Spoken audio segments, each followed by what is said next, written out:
Muitíssimo obrigado. Uma honra muito grande termos aqui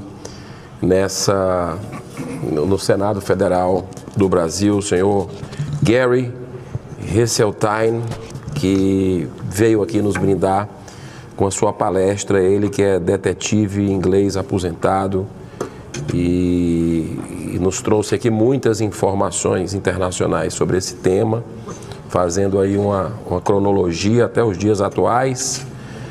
E eu já quero aqui, nesse momento, agradecer a equipe também que está fazendo essa tradução simultânea de nossos convidados internacionais, que é o Demerval de Sena Aire Júnior e a Tatiana Abreu, a equipe aqui do Senado Federal. Muito obrigado, deixando muito claro para quem está nos assistindo, eu já disse aqui no início, mas o Senado não pagou um centavo com relação, obviamente, a essa vinda aqui ao Brasil para participar dessa sessão dos convidados internacionais, né? Então, não tem dinheiro público envolvido nisso. Eu queria imediatamente já chamar o nosso outro convidado, que veio dos Estados Unidos. Nós tivemos aqui representante da Inglaterra, né, da Europa, e agora dos Estados Unidos para fechar. É o último palestrante que nós vamos ter, conferencista, vai fazer a exposição. E logo depois a gente estamos chegando aqui, muitas perguntas, né? Muitas perguntas aqui, tanto pelo telefone gratuito do Senado Federal, como pelo e-Cidadania que a gente divulgou aqui, como as pessoas que quiserem participar dessa sessão de forma democrática, aberta, um comentário ou pergunta, elas fizeram, né? Então, nós temos aqui muito, não vai dar infelizmente para perguntar muitas, mas a gente vai estar selecionando algumas para fazer os questionamentos, e cada um vai ter 5 minutos para fazer as suas considerações finais após a participação, a conferência do senhor Bob Salas. Ele que é formado pela Academia da Força Aérea dos Estados Unidos, foi oficial de controle de lançamento de mísseis Minuteman do Esquadrão de Mísseis Estratégicos da Base Aérea de Maelstrom, Montana, lá nos Estados Unidos, estado de Montana, nos Estados Unidos. Ele testemunhou a presença de UFO que desativou 10 armas nucleares na instalação de controle de lançamento onde ele estava no comando. Então, ele vai fazer para a gente a palestra, quem eu agradeço muito por ter vindo ao Brasil, nos brindar com a sua participação. Eu já tinha visto o senhor em alguns documentários, e muito obrigado em nome do Senado Federal.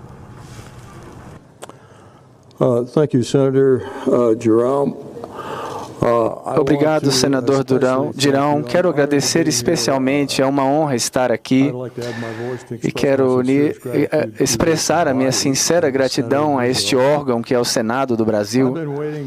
Eu esperei 55 anos para ter uma oportunidade como essa, porque é quando o meu incidente que eu vou descrever aqui começou, e sempre quis falar diante de um órgão governamental, e essa é a minha oportunidade. Muito obrigado. Esse rápido clipe que eu trouxe, esse é um clipe rápido de um UFO que foi filmado em uma cidade no Peru, no ano 2000. É típico, muitos UFOs, muitos OVNIs, pode-se ver uma parte mais obscura, parece uma espécie de gás em volta dele. e se comportando em movimento ondulatório. Então tem muitas histórias de pessoas que falam desse tipo de movimentação pelos OVNIs. E quando a gente fala de incidentes com OVNIs em bases nucleares, e parece ser um tema recorrente. Na base de Malmstrom, em 67, foi algo que a Força Aérea encobriu, e também mensagens cósmicas que nos foram reveladas. Em 67, os OVNIs desativaram uma série de armamentos, e eu vou apresentar evidências que mostram isso. Eu vou começar com uma descrição das instalações da base de mísseis. A foto que vocês veem aqui, ela é como parece um celeiro de fazenda comum, mas tem pessoal da segurança abaixo, e que estão numa instalação de controle de lançamento de mísseis, que estão localizados a cerca de 1 milha de distância. E essa imagem à direita mostra a localização dos mísseis, que nós chamamos das instalações de lançamento. E cada míssil tem as suas instalações. Em 16 de março de 66, o coronel Walter Friedman estava no comando do que nós chamamos de um ecoflight, um ecovoo. É cerca de 100 milhas a leste de Great Falls, em Montana. Esses círculos vermelhos aqui mostram onde fica o ecoflight. Os pontos grandes são as instalações de controle de lançamentos que nós temos nessas áreas. E os outros pontinhos são as instalações de lançamento em si. Eu iria colocar aqui um áudio. Em 1996, eu contactei o coronel Figel e pedi a ele para descrever os eventos que duas das instalações tinham guardas e pessoas de segurança que estavam trabalhando naquela instalação de lançamento. E por volta de 8 horas da manhã, os 2 mísseis parecem ter desativado. Ele pergunta o que aconteceu e eles dizem a ele que os OVNIs estavam acima, e muito logo depois disso, os seus mísseis estavam desativados. O coronel ainda está vivo e talvez ele tenha certeza de que ele poderia testemunhar perante o Congresso dos Estados Unidos. Let me go back. After I spoke with Colonel Figel, I asked him to call his commander. Depois que eu falei com ele, eu pedi para falar com o comandante dele. E o nome dele é Earl Carson, e ele era o comandante do Ecoflight na época, e algumas cartas foram escritas para mim confirmando o que o coronel Figel tinha dito, e o Ecoflight foi encerrado, foi desativado, e todos os mísseis foram perdidos. Mas eles não foram danificados. O que aconteceu foi que o sistema de guia e controle não conseguiu algumas possibilidades que eu vou discutir, mas não houve o equipamento não foi danificado e eles voltaram para o estado de alerta dentro de um dia. Ele também confirmou que tinha entrevistas gravadas e também disse que os OVNIs eram observados frequentemente em outras bases. E eu recebi documentos sobre o Information Act depois de ter pedido, e a Força Aérea tirou a confidencialidade desse incidente, apesar deles não saberem que era um incidente de OVNIs, porque quando fizemos o pedido não dissemos nada sobre OVNIs, e aí nós recebemos um dos documentos, que é esse telegrama aqui, dizendo que todos os 10 mísseis do Echo Flight foram desativados em 10 segundos. E o fato não tem razão aparente para a perda de 10 mísseis, e o que foi identificado é algo que causa muita preocupação ao comando, e esse documento foi enviado dos quartéis para outras bases, dizendo que tem que ser feita uma análise aprofundada o mais rápido possível. Então foi uma preocupação muito grave. Temos perdido 10 mísseis sem nenhum motivo racional que explicasse essa ocorrência.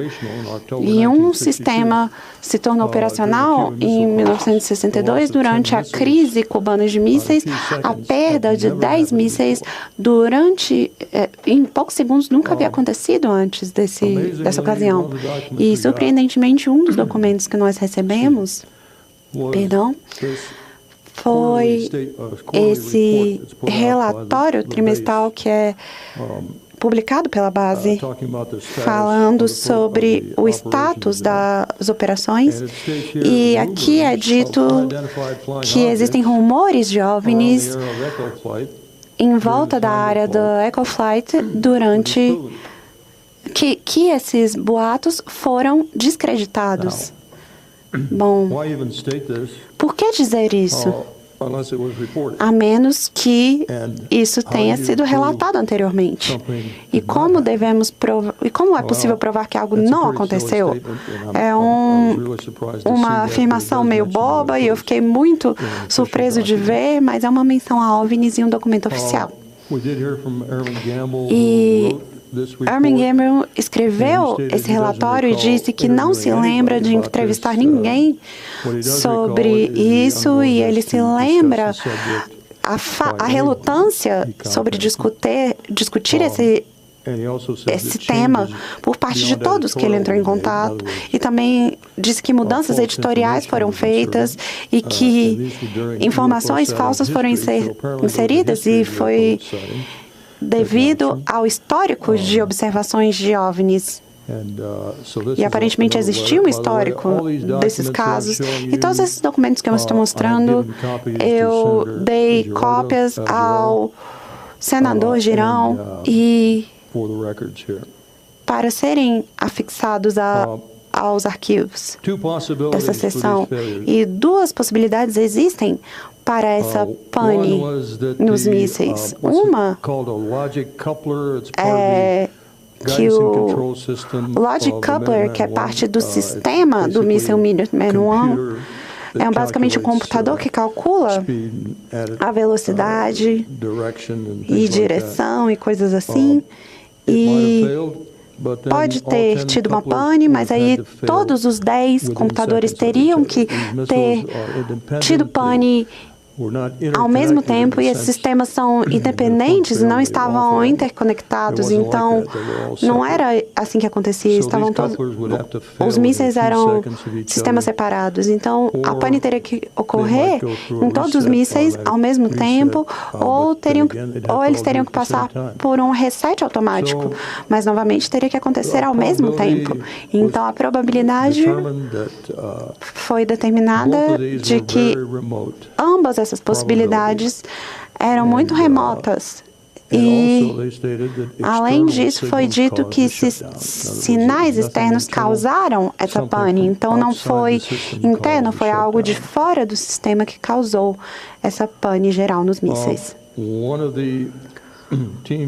Uma das equipes trabalhando na investigação do Echo Flight foi a equipe Boeing, liderada pelo Robert Kominsky. O senhor Kominsky me contatou um pouco depois de eu ter dado uma entrevista na rádio para falar sobre isso, e ele disse que era o engenheiro líder, escreveu uma longa carta dizendo que não haviam dados ou constatações que explicassem como 10 mísseis sofreram pane ao mesmo tempo e foram derrubados ao mesmo tempo, e o chefe dele falou para ele que esse era um evento de OVNIs, e antes de escrever o relatório final, eles foram informados que eles não deveriam escrever esse relatório. Foi um pedido da Força Aérea. A Força Aérea havia declarado no telegrama que era uma séria preocupação essa ocasião e que uma análise aprofundada tinha que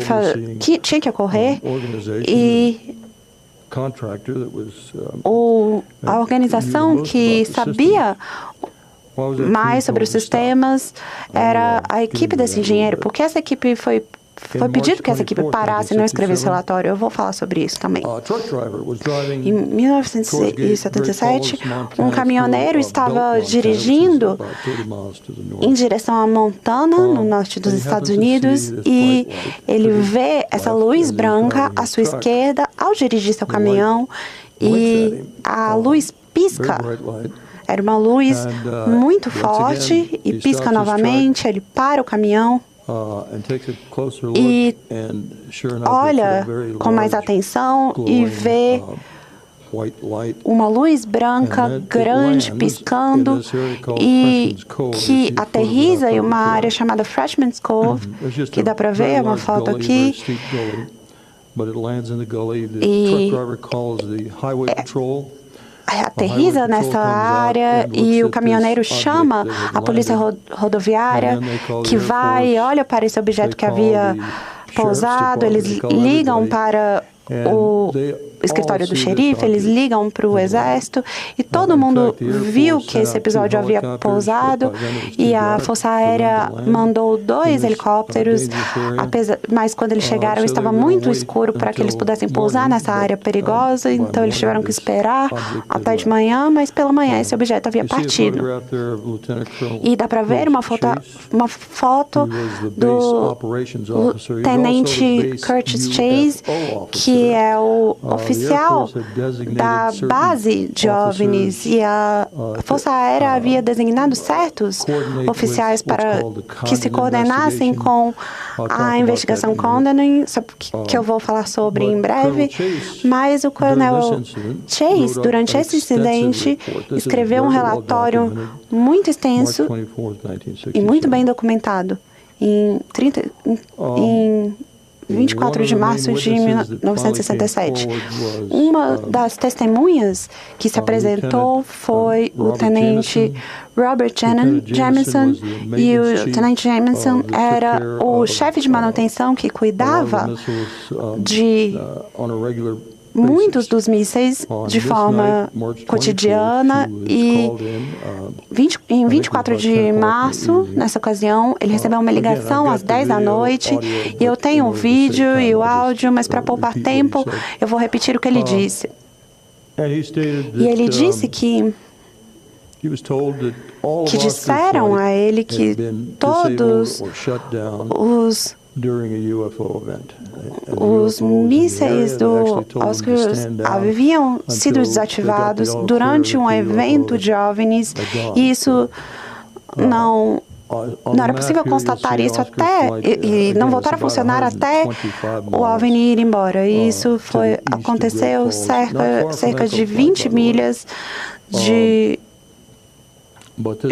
do lugar onde ficava o Echo Flight, mas foi em um dia diferente, foi antes dos mísseis Echo Flight haverem caído. Então, em 8 dias, nós perdemos 20 mísseis nucleares durante eventos de OVNIs. E eu estava comandando o Oscar Flight em 67, e o meu comandante estava descansando, e um de nós tinha que ficar acordado porque nós estávamos em um plantão de 24 horas e eu recebi 2 ligações. A primeira que eu recebi foi do meu guarda de topside, que eles estavam vendo luzes estranhas voando acima da base, que estavam parando e revertendo o curso, fazendo manobras de 90 graus. E o guarda disse: não são aviões, senhor. E eu não levei muito em consideração.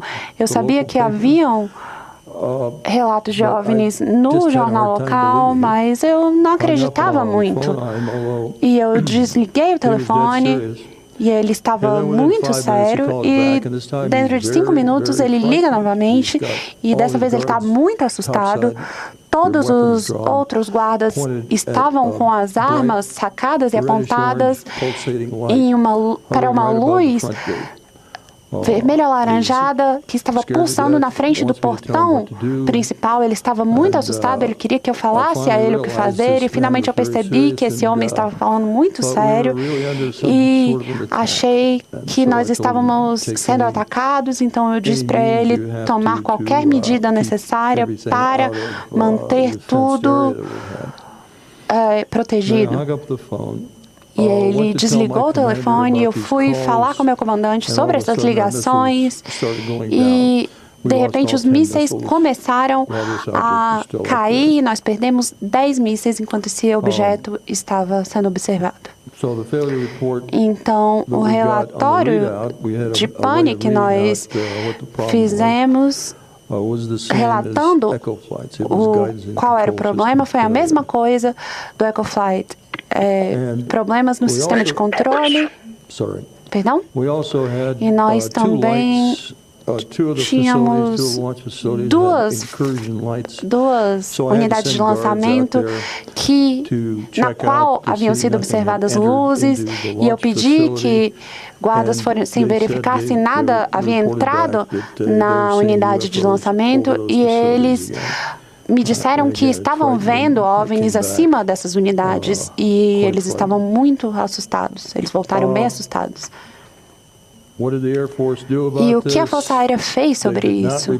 Eles não relataram a nenhuma equipe, eu nunca ouvi falar sobre o EcoFlight enquanto estava trabalhando lá. Ninguém sabia do Oscar Flight. Nós nunca recebemos nenhum briefing sobre esses acontecimentos nos 2 anos que eu trabalhei lá depois disso, e o motivo é por causa desse, entre aspas, estudo científico chamado a investigação Condon. O Edward Condon era um professor de física na Universidade do Colorado em 1966. Em 1946, ele havia sido acusado pelo diretor do FBI, J. Edgar Hoover, de ser um espião comunista, um espião soviético. E se isso era ou não verdade, mas ele perdeu seu acesso de segurança às informações em 49. Em 66, o FBI contata ele novamente e pergunta: você quer ser recebido novamente no FBI? Ele diz que sim. Então pediram que ele criasse esse estudo, mas pediram que ele não levasse muito a sério e o estudo não era sério. E eu vou entrar só nesse aspecto que tem a ver com os meus incidentes.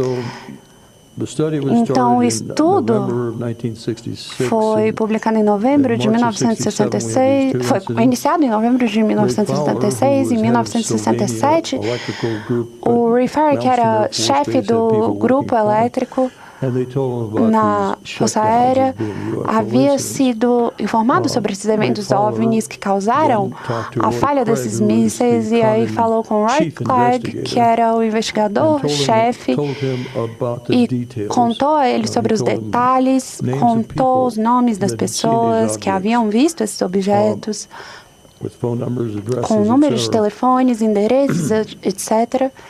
E as datas nas quais os mísseis caíram, e tudo isso está nas anotações do Craig, e eu consegui essas anotações. Elas estavam em uma universidade nos Estados Unidos, e esses documentos podem ser vistos aqui na parte de baixo da esquerda. E aí o Craig escreveu fazendo um pedido para a Força Aérea. Na verdade, ele vai ver o coronel Chase, que fala que não sabe de nada sobre OVNIs causando pane em mísseis, e a credibilidade dele, já que ele era o chefe de operações da base, cada equipe de manutenção sabia que o Oscar Flight foi derrubado e o Echo Flight foi derrubado por causa de OVNIs, e o Robert Jamieson havia confirmado isso. E, em todo caso, ele disse, se você quiser conseguir o relatório, você tem que voltar ao quartel, mas vai ser muito confidencial, e a possibilidade é que você não vai conseguir, a maior probabilidade é que você não consiga acesso a esse relatório. Então, esses investigadores pararam a investigação nesse momento. Em junho de 1967, a Divisão de Tecnologia da Força Aérea, que era o local onde era desenvolvido o projeto Blue Book, escreveu ao coronel Chase dizendo, nós ouvimos que houveram panes em equipamentos durante momentos onde OVNIs foram observados. Gostaríamos de saber se isso é verdade. E a resposta que eles receberam é, nós não sabemos nada sobre isso. E, novamente, o coronel Chase mentiu, porque é uma mentira muito séria. E a divisão de tecnologia, onde é desenvolvido o projeto Blue Book, recebeu essa resposta, e como resultado a Força Aérea usou os resultados da investigação Connor para parar suas investigações e os seus relatos sobre OVNIs em 1969. Esse é o documento que vocês veem aqui na tela. E disseram que não há motivos para a Força Aérea estar envolvida nisso, que não existe nenhum problema de segurança nacional, mesmo que, na verdade, 20 mísseis nucleares foram derrubados por OVNIs. Outros casos, eu vou passar muito brevemente por eles. Esses são descritos por relatórios que eu dei cópias para o senador, um capitão que era chefe da equipe de mísseis Atlas em 1977, e ele diz em seu relatório que 3 vezes, pelo menos, OVNIs haviam sido vistos sobrevoando a base dele, e o Dr. Jacobs era um videógrafo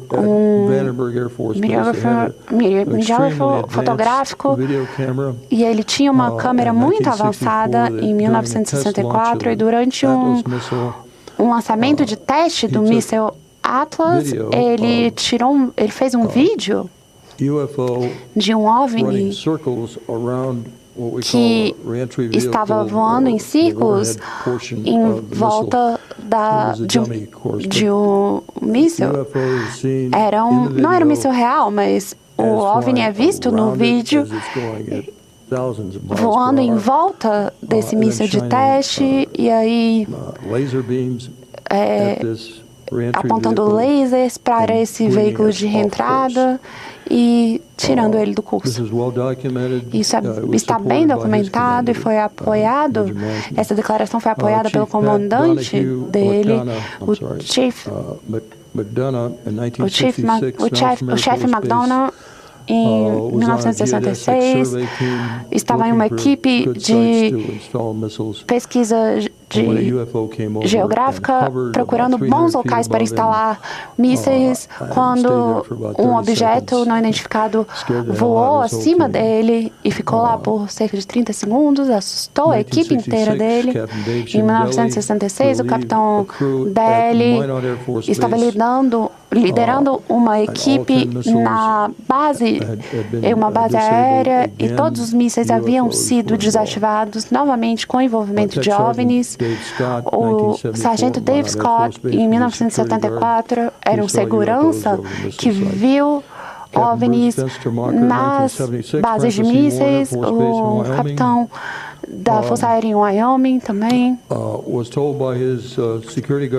recebeu informações de seus guardas de segurança que estavam em campo, que haviam visto OVNIs sobrevoando o local de controle de lançamento dos mísseis. O Jim Homburg é um adolescente que, em 1979, que estava andando a cavalo na Holanda, era perto de uma base holandesa que tinha um departamento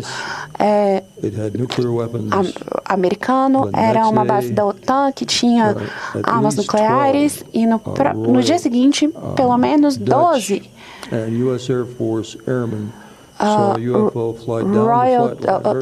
naves Royal Dutch viram um OVNI voando e apontando feixes de luz para diferentes locais e procurando o armazenamento de armas nucleares, e também ocorreram em uma torre de uma base nuclear foram vistos 3 OVNIs que estavam emitindo novamente um feixe de luz. Então, os OVNIs vêm avisando sobre a ameaça da guerra nuclear desde 1944, e OVNIs foram vistos por pilotos das forças aéreas, em bases nucleares que desenvolviam plutônio para as primeiras bombas nucleares, então, e também no local do primeiro teste da bomba atômica. E a questão nuclear é uma questão muito séria. Temos cerca de 20 mil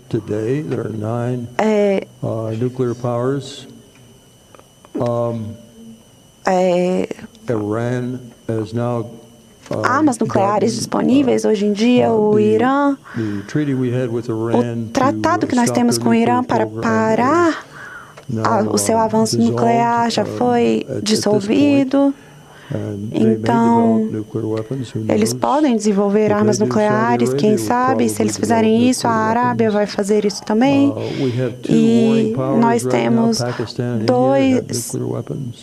duas potências em guerra, o Paquistão, também temos a Rússia, que ameaçou o uso de armas nucleares no conflito com a Ucrânia. Então, a questão das armas nucleares é muito séria hoje em dia, eu acho, e eu não acredito na ideia de que a guerra nuclear não é possível, e tudo que é preciso é o uso de uma arma nuclear tática, que pode acontecer em qualquer lugar no mundo, ou algum acidente pode acontecer em qualquer lugar do mundo que pode desencadear uma guerra nuclear.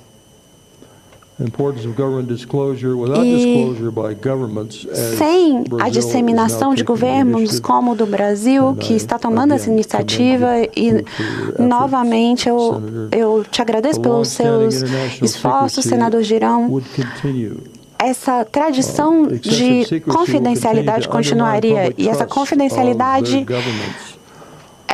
diminui a confiança do público em seus governos durante as crises, como a crise nuclear e o aquecimento global. E com a disseminação de informações, se os governantes levarem a sério a disseminação desses segredos, teremos um grande impacto positivo na civilização humana, incluindo a urgência de trabalhar juntos para enfrentar uma coisa em comum que não conhecemos, que é desconhecida, e confrontar os desafios da humanidade juntos. Então, para resumir, eu acho que nós temos mensagens cósmicas aqui.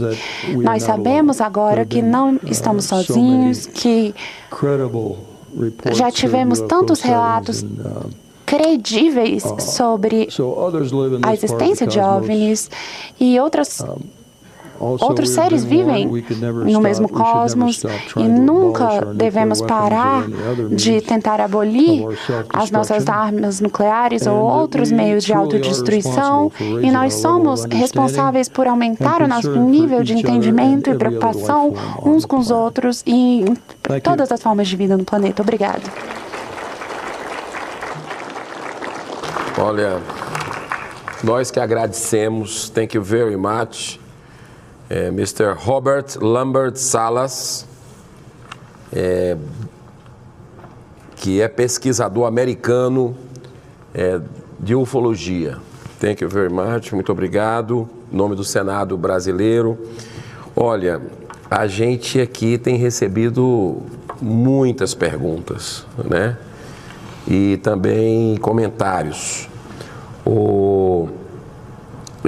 São muito importantes essas informações que estão sendo trazidas aqui, né? Essa reflexão agora trazida por Bob Salas, me permite chamar assim, porque de alguma forma nós estamos vivendo uma guerra, né? Estamos vivendo uma guerra com proporções já de muitas vidas perdidas na Ucrânia, a guerra da Rússia com a Ucrânia, muitas vidas perdidas, muita gente fugindo, né? O nível terrível de destruição, também a questão da repercussão da miséria, impacta no planeta inteiro, como, e colocou aqui o Bob Salas, a preocupação dessas inteligências, né? Que não se tem muita informação, mas ele deu o testemunho dele aqui, uma preocupação com eventualmente uma guerra nuclear, né?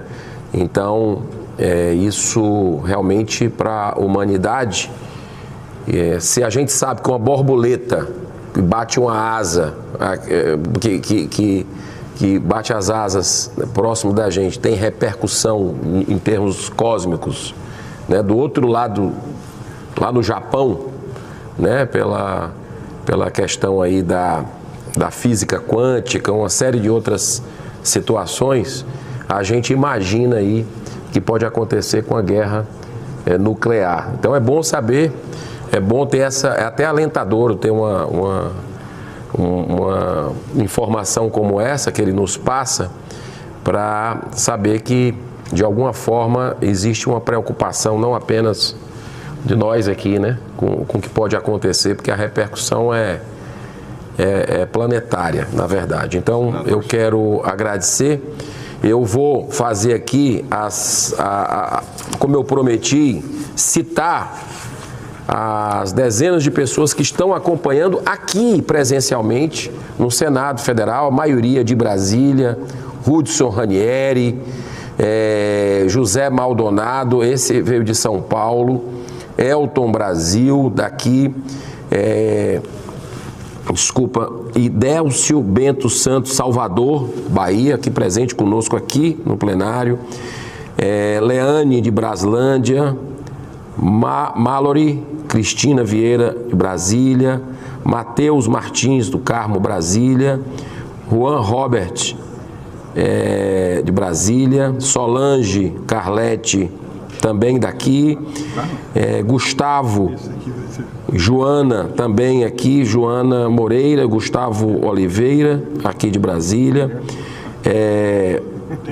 a Maria Ivone Ribeiro também de Brasília, da Dáquila Pesquisas, né? Muita gente aqui também da Dáquila Pesquisas, Ana Cristina de Castro Moura de Brasília, Vanderlei Bastos de Camargo aqui de Brasília, Joaquim Vieira de Melo também daqui, Maria da Silva, de Brasília. Manuel Silva, Brasília. Camila Cortez, de Brasília, Dacla Pesquisas, né? Muita gente aqui. Eduardo Santos, Brasília. Maria Rodrigues, daqui de Brasília. José Tadeu, de Brasília. Márcia Valéria Marques, minha esposa aqui presente, Fortaleza. Marcos Antônio de Souza, Brasília. Fernando Aragão Ramalho, Brasília. Maria Gonçalves, não colocou, Maria Gonçalves Militão, mas acho que deve ser aqui de Brasília, a maioria. Braulio Carlos, da Associação Matogrossense de Pesquisas Ufológicas. Fernando Pedra, Goiânia. Muriel Oliveira, Goiânia. Eu quero também registrar a presença e o contato que foi feito com o nosso gabinete, agradecer, pedir também desculpa, porque está montado há muito tempo essa sessão, né? Foi deliberada, os nomes escolhidos, mas esse assunto eu acredito que não vai ficar por aqui, né? Tem solicitações de pedido de alguma interface com o Ministério da Defesa, né? Para que a gente possa ter acesso a arquivos. Eu acho que nós vamos ter desdobramentos disso aqui. E eu quero pedir desculpa ao Elcio Jeremias, né, a Sagassueltion Souza, tá? De Peruíbe, que está aqui conosco também. O senhor José Batista Moreira, que são pessoas que também se solicitaram para falar aqui, mas nesse momento não tem como a gente abrir por causa da questão aí do cronograma que foi feito, que está todo programado, planejado. Mas em outros momentos nós teremos essa oportunidade. Eu vou ler aqui algumas perguntas, a fase final, estamos chegando aqui nos minutos finais dessa sessão. Cada palestrante vai ter 5 minutos para fazer as suas considerações. E eu vou ler algumas perguntas que chegaram aqui. Seleção, peço desculpas a você que se manifestou. Todas as perguntas nós vamos encaminhar, né, Iago? Para os palestrantes aqui. Depois, quem sabe, se puderem eles colocarem os seus contatos durante os seus 5 minutos, para que as pessoas possam contactar, e-mail, enfim, rede social. Eu vou fazer as perguntas aqui, algumas apenas. Júlia Alves, de Minas Gerais. Quais as novas descobertas da ufologia? Quem se identificar, algum de vocês que se identificar, ou quiser responder essa pergunta diretamente da Júlia, pode anotar e faz a resposta. O Juliano Silveira, de São Paulo. Como a ufologia pode abrir caminhos nas universidades e na opinião pública para que o tema seja levado a sério como merece? Pergunta dele. João Marcelo, de Minas Gerais. Como a ufologia será reconhecida pelo meio acadêmico se não usa, na opinião dele, a metodologia correta, tornando-se uma crença cega? Então, uma pergunta que cada um aqui pode, de alguma forma, fazer a colocação. A gente é democrático, estou fazendo aqui as perguntas que, de uma certa forma, com críticas e também com comentários. Isso aqui faz parte do processo e a gente tem que, de alguma forma, manifestar essa opinião das pessoas. O Pedro Ferreira, do Distrito Federal. Quando serão liberadas as filmagens realizadas durante a Operação Prato? Tá? Então, pergunta dele. Fernando de São Paulo, Fernando Allen, São Paulo. Os dados históricos de aparição de OVNIs são de ao menos 75 anos atrás. Vocês concordam que não podem ter sido feitos por humanos? É o questionamento dele. O Newton Rampasso, de São Paulo. Há projetos educacionais para introduzir a agora confirmada realidade da ufologia nas escolas, colégios e universidades do Brasil? O O Vitor Guerra, de São Paulo: por que esses arquivos que se dizem secretos não podem ser divulgados? A Ruth Oskman, de São Paulo: o que vocês pensam da interferência americana em vários países no caso de quedas comprovadas de UFOs? O Anderson de Souza, do Distrito Federal, pergunta o que os convidados acham sobre os acontecimentos em Magé, no Rio de Janeiro, e nesses dias em Caieiras, em São Paulo, abafado pela mídia. Pergunta aqui. Edu Bastiglia, de São Paulo: é possível termos acesso à pesquisa completa apresentada pelo senhor Wilson Pickler? Foi a pergunta aqui. Falando no Wilson Pickler, ele me passou uma pergunta aqui na hora também, que eu acho que essa foi direcionada ao senhor Geraldo Lemos Neto. Quando, da sua exposição, a pergunta dele é se vieram de Capela em espíritos, né? É a pergunta dele na sua exposição que você fez aí dos exilados de Capela, é isso? Pronto. E tem uma pergunta também do Fernando Pedra, de Goiânia, que ele pergunta aqui: o relatório do Pentágono de 2021, que colocou a questão: os UFOs são humanos ou extraterrestres? Porém, uma vez que os avistamentos datam de 75 anos atrás, seria impossível serem feitas por humanos? Concordo. Também uma pergunta similar da que teve aqui. Então, ele aborda o relatório do Pentágono de 2021, lembrando que o Senado dos Estados Unidos fez agora, no mês passado, uma sessão como essa, que a gente fez, o Congresso americano, retificando aqui, o Congresso americano fez uma sessão como essa aqui, que nós estamos fazendo hoje no Senado. Então, vamos pela ordem que a gente iniciou, vamos começar aqui, então. O primeiro que eu gostaria que falasse, o Wilson Pickler, sócio fundador e presidente do grupo Uninter. Eu peço que o senhor, se possível, faça as suas considerações finais e responda alguma pergunta que se sente confortável. Os avanços da ufologia, eu vou falar aqui do Coronel Ashed. Coronel Ashed, do Programa Espacial, aposentado do Programa Espacial de Israel, é ele que está se pronunciando. Eu vou ler aqui o que ele comunicou, né, numa entrevista, e se tornou público no mundo todo. O professor Shahin Eshed serviu de 91 a 2010 como chefe do Programa de Segurança Espacial de Israel. É um general ele, né? Ele é um general aposentado, altamente reconhecido em Israel por altos serviços prestados ao país. É um homem que gozava e goza de grande prestígio, perdeu um pouco de prestígio porque resolveu falar o quê? Nada mais do que isso aqui, ó. Os alienígenas pediram para não anunciar que estão aqui. A humanidade ainda não está pronta. General que comandou a segurança do Programa Espacial de Israel, falando. Vou passar a palavra para o Geva, falar dos avanços da ufologia, mas também quero dizer, a minha formação é ciências exatas. Eu sou licenciado em física, mestre em engenharia elétrica, também estou me doutorando, então a gente tem familiaridade com a ciência. O fato é que certos fenômenos desafiam o método científico. Por exemplo, num laboratório você pode reproduzir um experimento quantas vezes forem necessárias para você obter um alto nível de evidência que possa dar suporte a uma afirmação. Já não é o caso da ufologia, não é o caso desses fenômenos que desafiam toda essa metodologia. Então, é por isso que eu particularmente, de classificar a ufologia como uma paraciência.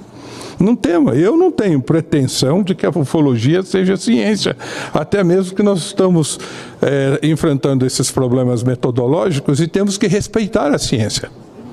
Ciência é uma coisa, se a gente consegue fazê-la nos modelos da metodologia aceita, a gente faz. Só que a própria metodologia da ciência, ela se modifica conforme o contexto.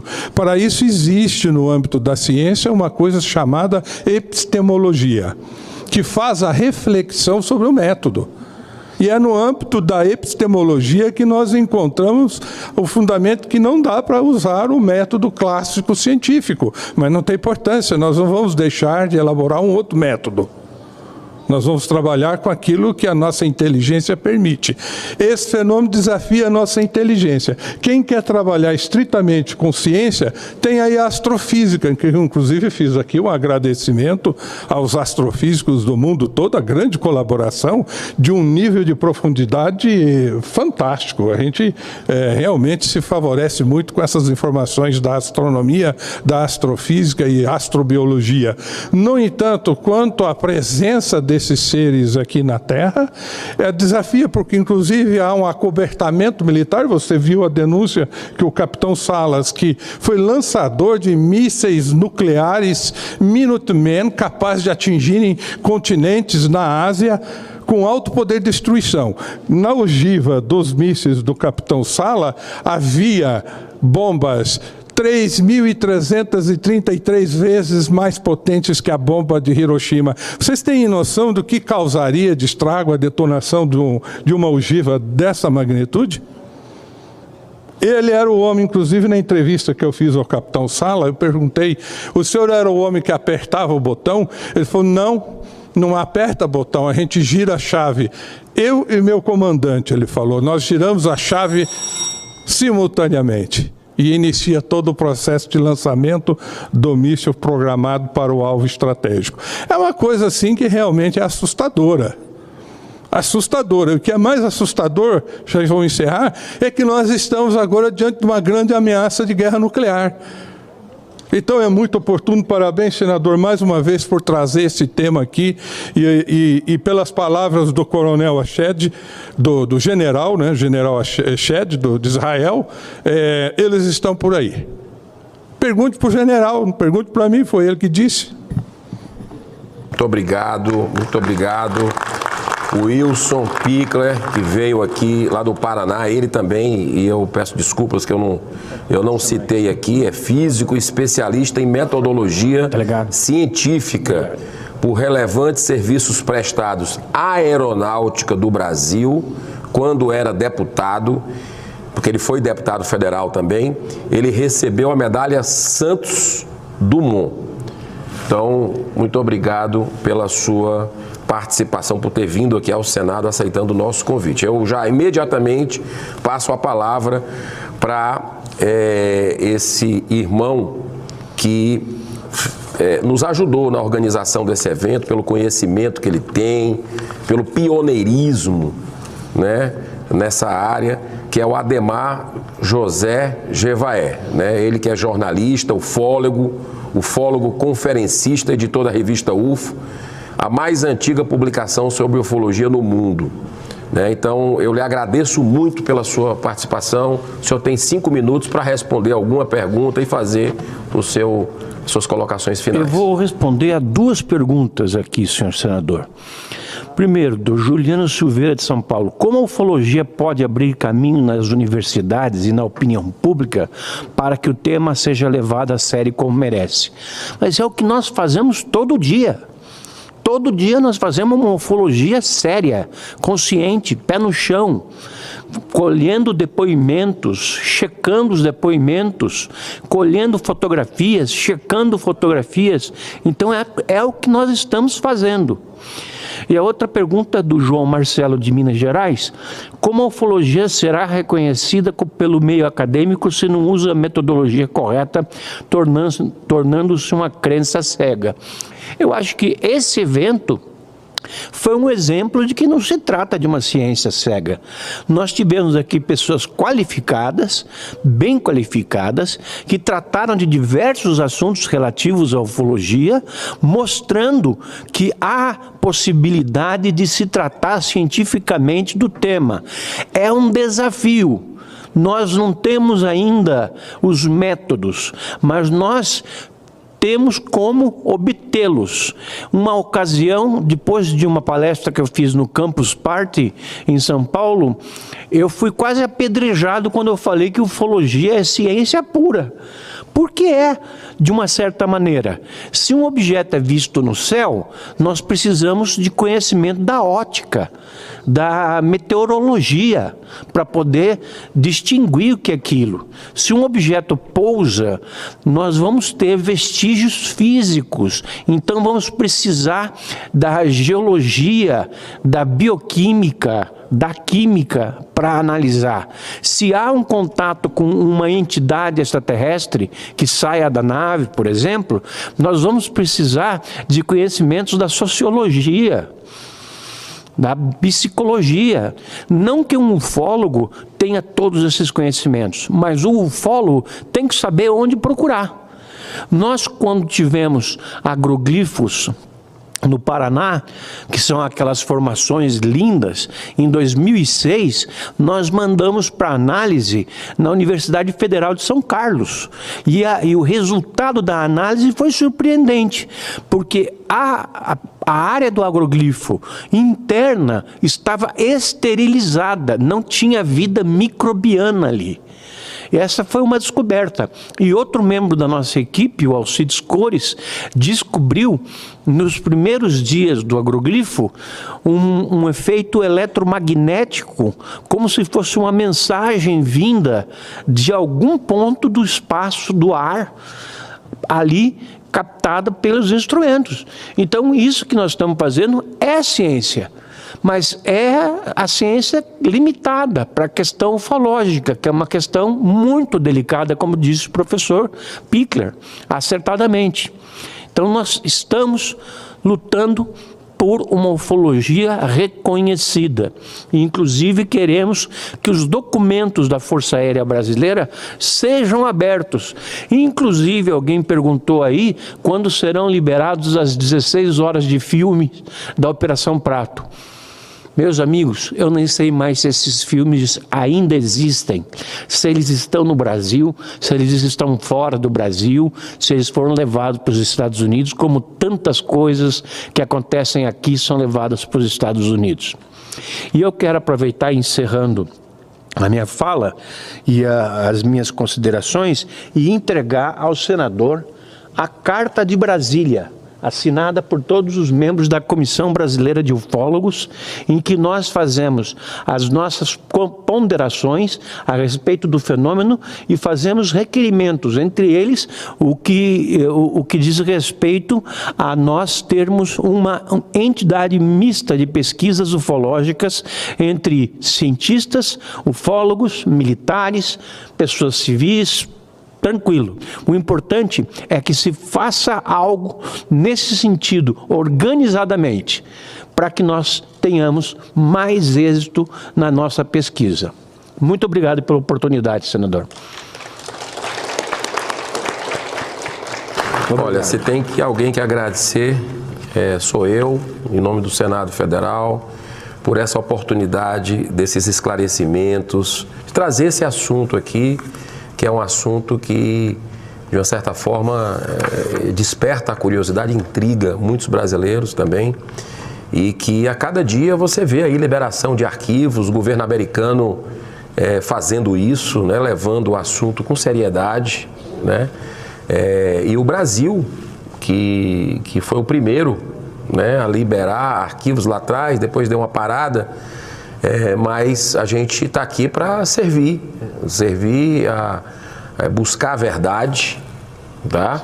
Então pode ter certeza que eu recebo essa carta de vocês, da Comissão Brasileira de Ufólogos, vou ler, analisar, ver o que é que pode ser feito e a gente vai conversando. Me coloco à disposição para isso aqui a partir do nosso mandato no Senado Federal. Eu já passo a palavra imediatamente aqui para o nosso terceiro expositor dentro da linha cronológica, o senhor Jackson Luiz Camargo, que é especialista na análise de documentação oficial. Então, Você pode falar daí mesmo, pode puxar o microfone aí. O senhor tem 5 minutos, Jacques, para, de alguma forma, se quiser responder uma pergunta. Teve até uma da Operação Prato, que eu acho que foi feita. O Jevaé aqui já deu uma entrada, mas você fica à vontade também para fazer algum comentário e as considerações finais. Muito obrigado pela sua presença. Certo. Primeiro, eu gostaria de agradecer a oportunidade, né, desse evento histórico. Eu gostaria de responder aquela questão sobre a possibilidade de ser origem humana terrestre, tecnológica terrestre, digamos assim. Parte do fenômeno tem sim essa origem terrestre, mas a gente sabe que existe uma parcela que não é de origem terrestre. Os casos apresentados aqui hoje são um exemplo disso. Muitas pessoas tentam explicar, por exemplo, o caso da Noite Oficial que eu apresentei como sendo obra de espionagem do governo americano. Mas o governo americano não tinha aeronaves suficientes para fazer uma operação de espionagem desse porte, porque além da aeronave de espionagem, você precisa ter toda uma logística de gerenciamento de combustível, aeronaves de reabastecimento, aeronaves de escolta, precisa ter apoio de porta-aviões e nada disso foi verificado naquela noite, por exemplo. E o próprio comportamento do fenômeno, que a gente vê que demonstra uma tecnologia que hoje, 35 anos depois, ainda não foi alcançada, né? Um voo a Mach 15, 18 mil km por hora, voando em zigue-zague. Uma aeronave super tecnológica, né, de qualquer nação mais avançada do planeta. Se atingisse a maior velocidade já alcançada, vamos dizer Mach 5, por exemplo, se fosse fazer uma curva, ela iniciaria a curva sobre São Paulo e iria terminar a curva lá em Goiás. E a curva seria um arco. Ela jamais conseguiria fazer um voo em zigue-zague com curva fechada a Mach 15 e sem sofrer qualquer dano estrutural, né? Isso é uma possibilidade tecnológica que nós temos ainda, que não foi igualada, né, em relação a esses objetos que a gente testemunha. E sem falar dos outros casos documentados, estudados, comprovados, evidenciados de alguma forma, em que nós temos seres humanoides relatados, né? Seres baixinhos, cabeçudos, olhos grandes, sem pelos no corpo, né? Nós não temos nenhum país que tenha esse tipo de ser habitando, né? Então, se não são do nosso planeta, são da onde? Né? Então, obviamente, uma parcela do fenômeno não é terrestre.